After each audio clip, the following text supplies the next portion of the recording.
une CAN clairement de l'ignominie.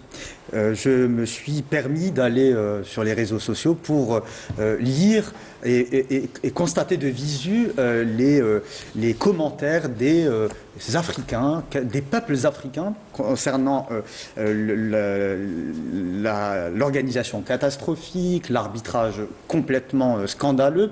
Et figurez-vous que les Africains sont unanimes à dire que c'est la pire CAN qui s'est déroulée ces dernières années, avec de nombreuses provocations, avec un arbitrage choquant, avec un décès, parce qu'on a perdu un confrère, Mohamed Soumaré, qui est consultant sportif malien, un ami de l'Algérie, qui est même né à Alger et qui a vécu longuement à El Harrach.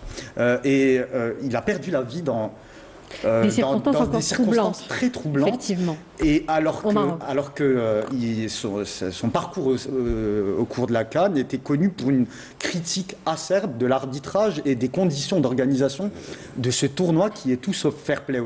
On a pu voir que...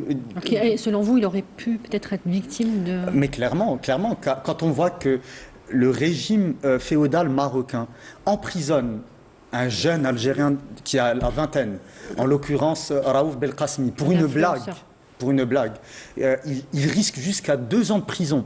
D'ailleurs, l'ensemble de nos compatriotes sur les réseaux sociaux sont unanimes à appeler sa libération immédiate et inconditionnelle.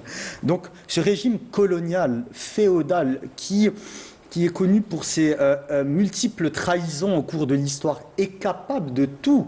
Alors, s'il est capable d'emprisonner un jeune d'une vingtaine d'années pour une blague, je pense qu'à tuer une personne, il n'y a plus qu'un pas, en l'occurrence.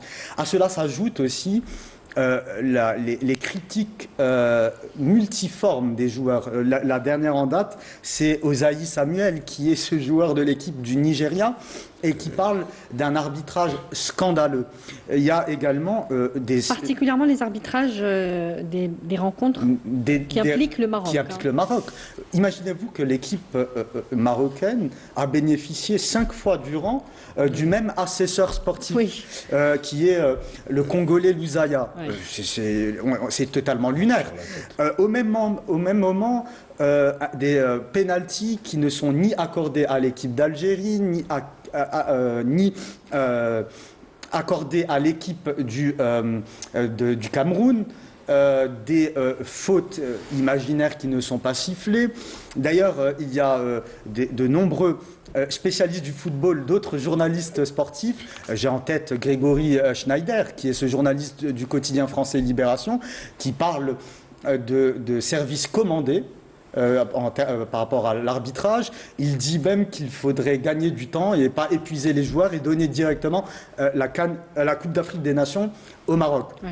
Au même moment, un autre journaliste sportif, toujours français, Romain Molina, qui est connu aussi pour sa présence sur les réseaux sociaux, parle de la corruption morale de la CAF, donc de la Confédération africaine du football, en pointant du doigt le rôle plus que trouble de l'ARJA, qui cumule les mandats et qui a mis en œuvre président de la Fédération marocaine de football et qui est vice-président de la CAF, et qui est aussi membre qui a un poste aussi au sein de la FIFA et qui a un rôle très trouble. Il a des accointances, notamment selon les célèbres hackers Jabarut, des accointances avec l'affaire scrabeuse d'Escobar du Sahara, qui est ce trafic de drogue entre le Maroc et certains États du Sahel. Donc on voit bien finalement un rôle de trouble du premier responsable du football au Maroc, d'un vice-président de la CAF, et à cela s'ajoute aussi l'attitude inadmissible des supporters marocains au Maroc. On a vu une flopée de vidéos où des supporters algériens se font agresser, humilier, l'emblème national a été profané. On voit ce même type d'attitude avec d'autres équipes africaines, des provocations, des menaces, notamment même contre l'équipe du Nigeria. Et pire que cela, c'est que la Coupe d'Afrique des Nations, qui est censée être finalement cette kermesse continentale, cette fête du continent, elle a été gâchée. Été gâchée notamment par plusieurs facteurs, à l'image de places vendues à des prix exorbitants. Oui. Plus de $350 pour certains matchs,